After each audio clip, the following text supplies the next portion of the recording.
Doing business in Africa. You can't afford to be without Africa Investor.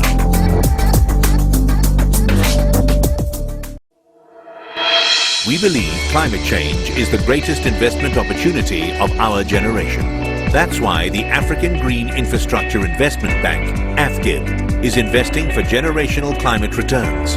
Join Africa's Green Investment Bank and its partners for action on the just transition and emissions reduction targets in Sharm el-Sheikh, Egypt for an epic 2022 African COP27. The African Green Infrastructure Investment Bank, AFGIB, committing capital to a climate-safe future.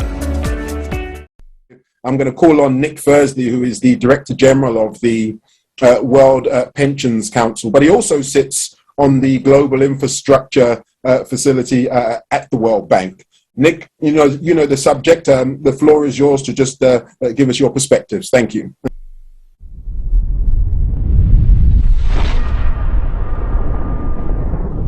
Thank you, Hubert. And I'm going to thank you personally and the great Ibrahim Al-Hassan Mayaki for your exemplary leadership. My name is Nick Firzli of the World Pensions Council, and the WPC is a Paris-based think tank and asset owners research association, mostly pension funds, but also sovereign funds. First disclaimer, I'm a co-founder of the World Bank Global Infrastructure Facility Advisory Board. So I'm a member of the advisory board, so I give advice, but I have absolutely no executive role in that regard.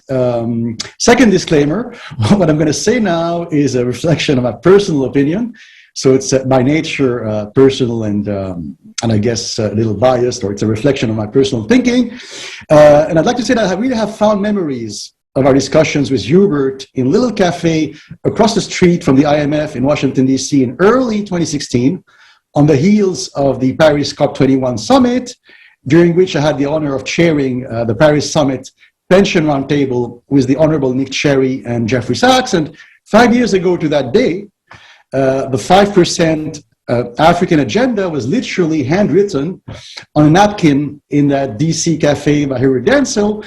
And a year later, in 2017, at the offices of Covington and Burp, I think, near the White House, Hubert convened our old friends Gavin Wilson of the World Bank IFC and Pierre Guillain of the African Development Bank and myself for the World Pension Council for the announcement of really that momentous initiative led by Hubert at the crossroads, really positioned at the crossroads where, long-term investment, asset ownership, sustainable development, and legal innovation meet.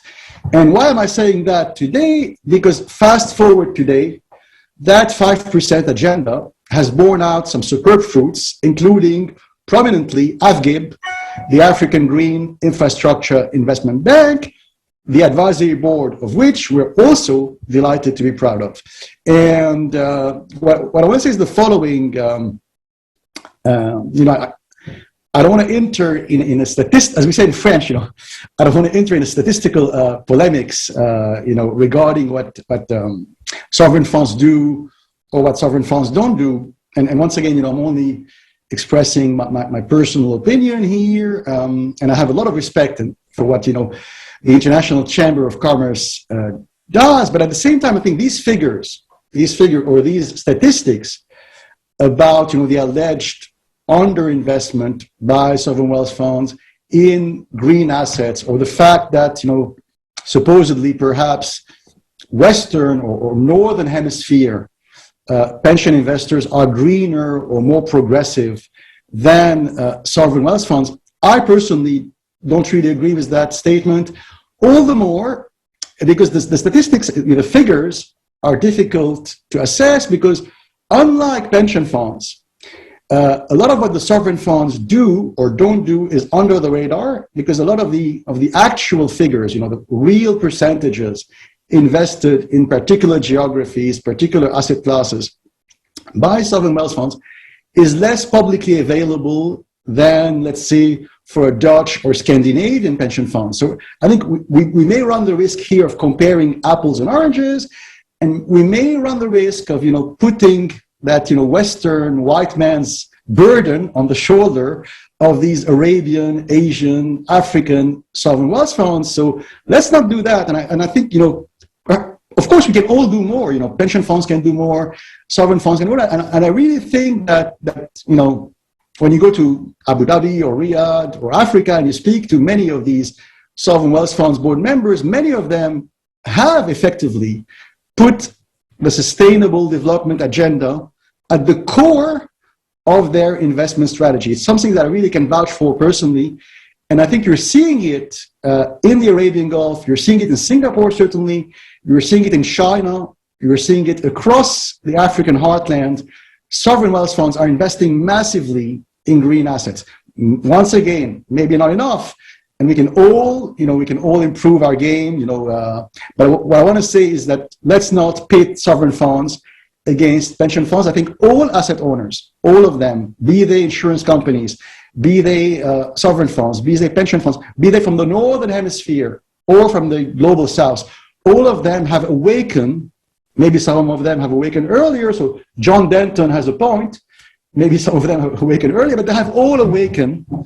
And I think now that all of them have awakened, they are moving in the right direction. And, even Australia, who had until recently a reputation of being quite regressive when it comes to green assets. Even, US states like Texas or Alaska, or Alberta, which had a reputation of being not progressive or not ESG friendly. All these guys, Alaska, Texas, the Arabian Gulf, have belatedly moved very fast in that direction. So I think, let's be optimistic, as John Denton said, cautiously optimistic maybe, but let's be really optimistic about the future. And I think SWF's sovereign wealth funds are a force for good. And I just want to conclude, very briefly to say that here at the World Pensions Council, we are currently working with our friends at the EU ASEAN Center and the Singapore Economic Forum on the agenda of the G20 Pension Summit held in Singapore on the 28th and 29th of October 2022, of course with our friends from AFGIB and Hubert Danso. And of course, the following week, early November 2022, we shall be present in Sharm el-Sheikh alongside our friends and colleagues from the African Union and AFGIB. And I'm really personally very optimistic about COP27 because, with His Excellency Abdel Fattah al-Sisi chairing, I think it shall be, I have no doubt, a superb COP27. Thank you, Hubert. We believe climate change is the greatest investment opportunity of our generation. That's why the African Green Infrastructure Investment Bank, AFGIB, is investing for generational climate returns. Join Africa's Green Investment Bank and its partners for action on the just transition and emissions reduction targets in Sharm el-Sheikh, Egypt for an epic 2022 African COP27. The African Green Infrastructure Investment Bank, AFGIB, committing capital to a climate-safe future. Doing business in Africa, you can't afford to be without Africa Investor.